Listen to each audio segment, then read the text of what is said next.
There are many people who have the limitations in their minds, who have lost that fire in their eyes. Most people, ladies and gentlemen, go to their graves living a life far below their potential. The question is, if you died today, what ideas, what dreams, what talents, what gifts will die with you? You have the ability to do more than you can ever begin to imagine. It's what you create. It's the habit of what you put in your head. See, someone can tell you your whole life you're a piece of crap, and part of you goes, you're full of it, I'm gonna show you. Lots of people have done that. They never bought it. Or someone tell you you're beautiful your whole life, you go, I'm not really beautiful. So what people tell you doesn't matter at all. It's what you stack. It's what you assemble. You need to believe and know that you're one decision, one relationship, one meeting, one book, one thought, one something away from a completely different life. It's an effort play. If you don't have self-confidence, you've never kept the promises you make to yourself. Check that box. If you have self-confidence, you've started to keep the promises you make to yourself. So if I'm gonna get up and I'm gonna work out, I'm gonna do 10 reps in the gym, I do one more. If I'm gonna do 45 minutes on the treadmill, I do one more. If I'm gonna make 10 contacts in a day, I do that and one more. There's a lot of times where I don't know how I'm gonna move forward, but I ask myself one question: can you take another step? And that answer is always yes. You're passing through that keyhole. But if you pass through it, then something massive opens up on the other side. And it is definitely the case that disciplinary institutions, universities, are exactly that, is they're places of guidance, and they're places to encourage people to develop the discipline that's necessary to see beyond the discipline. I mean, that's why we have disciplines, right? I mean, the words aren't there by accident. And once that discipline was established, then the disciplined mind could explode in every direction, which is precisely what happened. And that's the thing about growing up, is that when you're a teenager and a young adult, you have to sacrifice everything you could have been as a child to be the one thing that you're aiming at. But then that opens up, and the universities are part and parcel of that process. Change is automatic, but progress is not. Start today, right now. What do I really want in depth? What are the rituals that will get me there? And then get yourself to start a few of those actions and lock them in place. If you make the changes in yourself, you're going to be proud, and no amount of money or accolades from other people can mirror the feeling of being proud of knowing you've taken back control of your life. Everything in life is always changing. We don't have to work on change.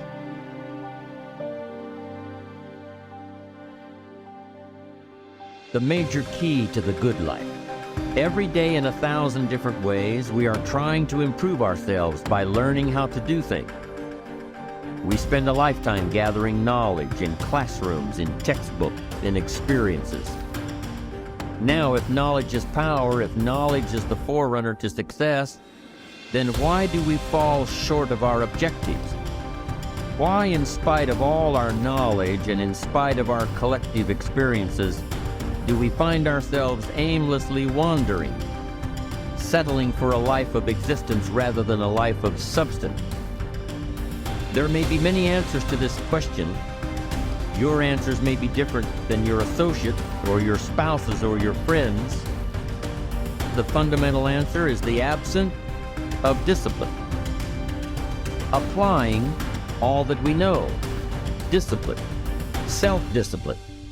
We might add one more word here: consistent. Consistent self-discipline. It doesn't really matter how smart you are or how much you know if you don't use it.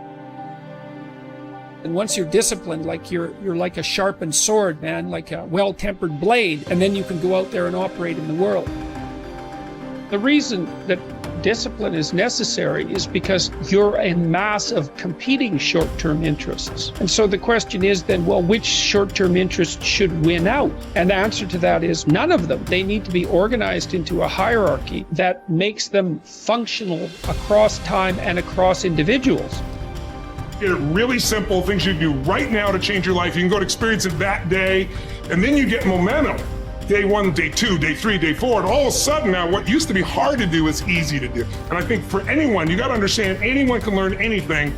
And I'm just not willing to settle for a life without passion and aliveness. That's just like, there's so much to learn, there's so much to grow. And then my view is, what's next is always better. If I make it so, it's my job to make it so. And I think that's how we have to navigate. But most of us have been conditioned not to take a risk.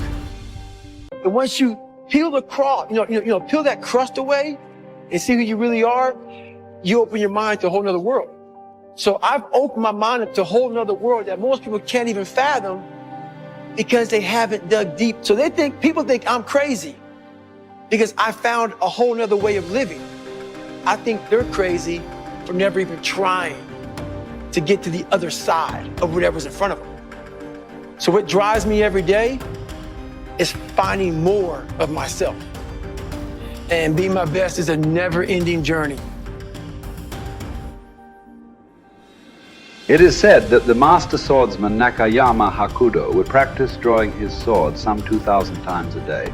At the Hayashizaki Temple, in one marathon of endurance training, he was recorded drawing his sword 10,000 times in a single 24-hour period. We can imagine the sheer speed required to do this. And also the deliberateness to do so many reps in so little time. But why would he do such a thing at all? Because, as Octavian's teacher Arrius Didymus said, practice over a long time turns into second nature. We don't rise to the occasion, we fall to the level of our training. The samurai Musashi was once challenged by a warrior named Miyake Gunbei, a man who thought himself one of the best in the world. On his third attack, frustrated by his lack of success, Gunbei charged at Musashi in an aggressive lunge. Musashi, having prepared for this exact scenario countless times, replied, "That is not what you should do," then parried the blow with one sword and watched as the man gashed his own cheek against Musashi's other sword. How had he known? Practice. Chotan Siki Ren was Musashi's phrase. Training from morning to night. Oh, you've done that. Okay, do it some more. And after that, more. 1,000 days of training to develop. Musashi would write 10,000 days of training to polish. For a samurai, there was no such thing as pretty good. If a pretty good swordsman met a better fighter, he would die. It's like the Basketball Hall of Famer Bill Bradley's observation. When you are not practicing, refining, working, somewhere someone else is, and when you meet them, they will beat you or kill you. Gunbei was lucky enough to learn this lesson and live to tell about it. In fact, after Musashi treated the man's wound, Gunbei accepted that he was outmatched and became Musashi's student, training and practicing under him until he was no longer prone to the mistakes that come from such rashness. Look, this is not a drill. There is no greatness without practice. Lots of practice, repetitive practice, exhausting, bone-crunching, soul-crushing practice. And yet, what emerges from this practice is the opposite of those three feelings. Energy, strength, confidence. You deserve that. Yes, your body will burn, but that's the evidence. From that burning comes real heat, heat you can apply to your craft, to your work, to your life. The cellist Pablo Casals practiced continually late into his life, even long after he was widely considered a master, because he believed he was still making progress. In fact, we might say that progress and practice are synonyms. You can't have the former without the latter. And the latter is worthless without the former. Drawing the sword from the scabbard, thrusting, blocking. To build up your stamina for those skills, you lift weights, you do conditioning. To put it all together, you spar. It's the same with music. You can jam with other talented musicians. You can put all those sessions together to learn new songs.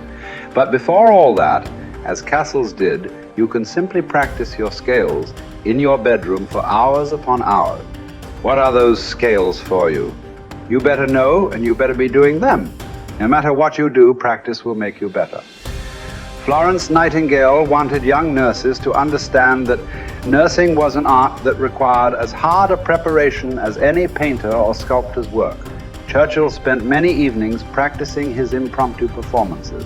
Only you know what it will look like to train in your art like a samurai, an Olympic athlete, a master in pursuit of excellence. Only you will know what you need to practice from morning until night. what to repeat 10,000 times. It won't be easy, but in that burden is also freedom and confidence. The pleasure of the flow state, the rhythm of second nature, the quiet calmness of knowing that from the practice, you'll know exactly what to do when it counts. The pride and the dependability of doing it too.